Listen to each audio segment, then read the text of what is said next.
agama fiksi ya. Apa betul itu agama apa dongeng kah atau fiktif kah atau bagaimana ini sebenarnya agama ini?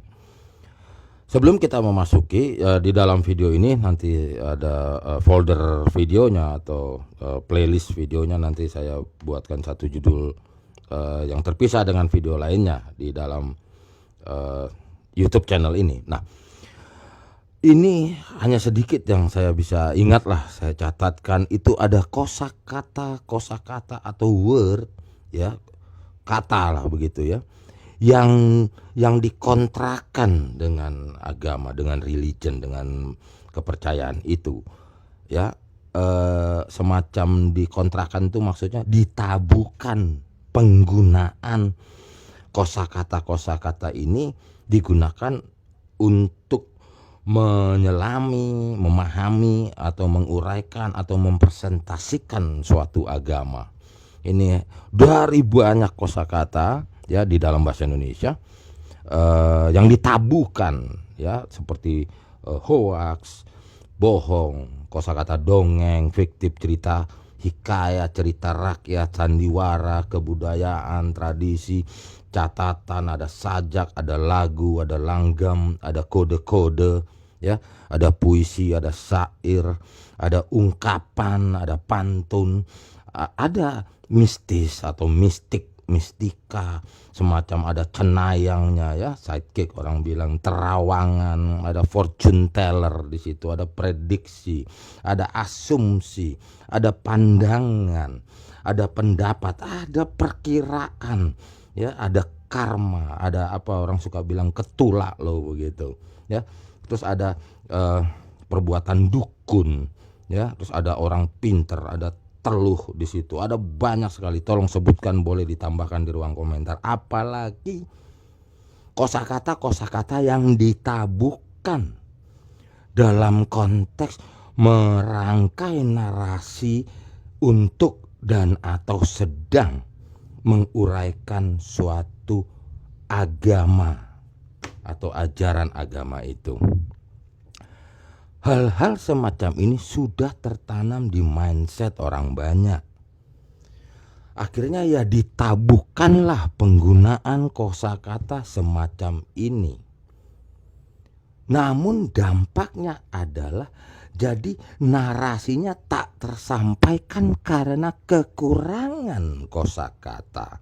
Karena bila mana kita gunakan yang namanya apa ini, karma, oh itu kan agama sana, yang ini agamanya enggak gitu, cara ketulak ya, atau ada pantun ya, ada syair ya, terus ada apa lagi, pendapat, suka ditabukan, itu kan pendapat, ini kan gini, itu kan asumsi ya, kayak gitu ya.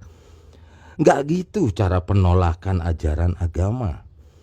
Apa yang Anda tolaknya? Substansi konten daripada agamanya, ataukah Anda mentabukan penggunaan kosakata bahasa Indonesia ini? Gitu. Jangan terlampau dangkal cara berpikir. Memang kita harus sadari dulu dari awal bahasa Indonesia tidak kaya akan vocabulary perbendarahan kata. Sudah sedikit, sudah kurang, sudah enggak jelas ya, setiap kata-kata perkatanya di dalam bahasa Indonesia dikurangin lagi dengan pentabuhan penggunaan kosakata yang sudah minim, masih diminimkan lagi begitu. Tahu ya maksudnya ya kan? Oh, lu nggak boleh ngomongin masalah mistik kalau di agama kita.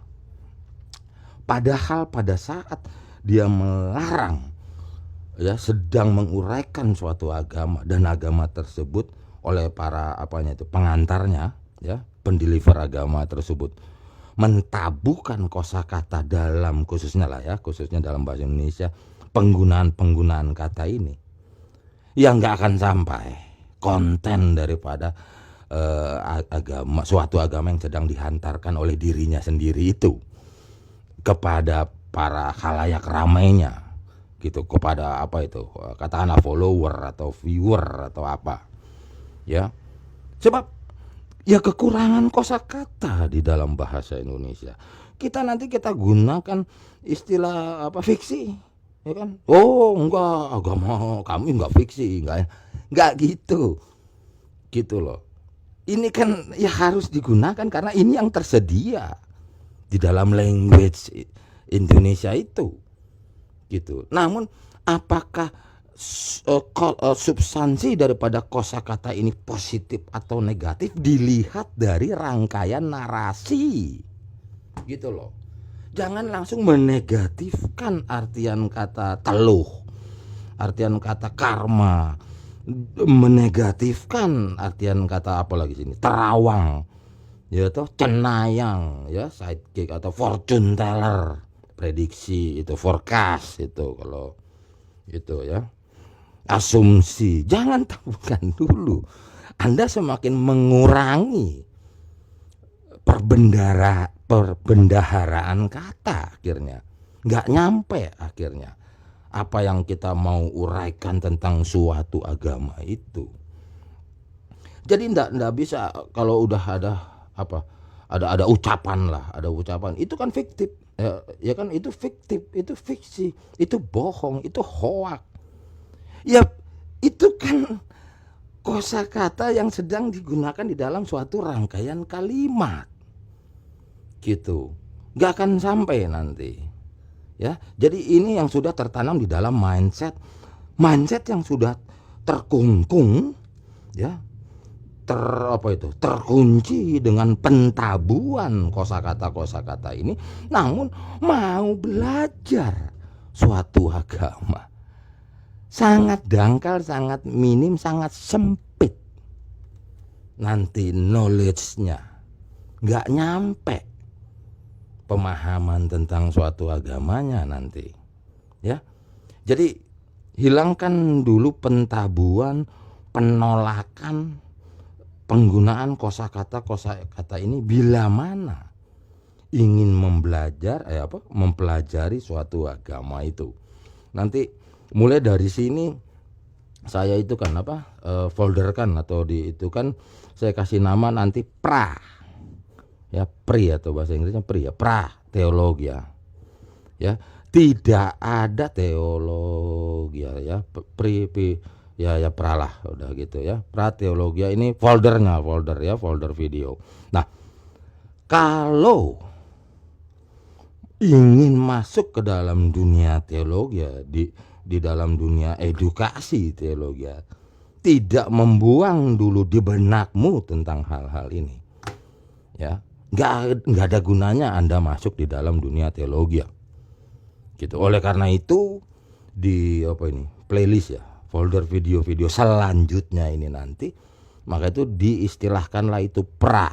Jadi sebelum masuk ke dalam suatu ilmu teologi, nggak ada gunanya kalau hal-hal recehan semacam ini masih ditanam atau diberikan ruang di dalam benak mindsetmu. Nggak ada gunanya maju ke depan, ya. Jadi ini video pembukaan di dalam playlist atau folder video di YouTube channel ini diberi nama Pra Teologia.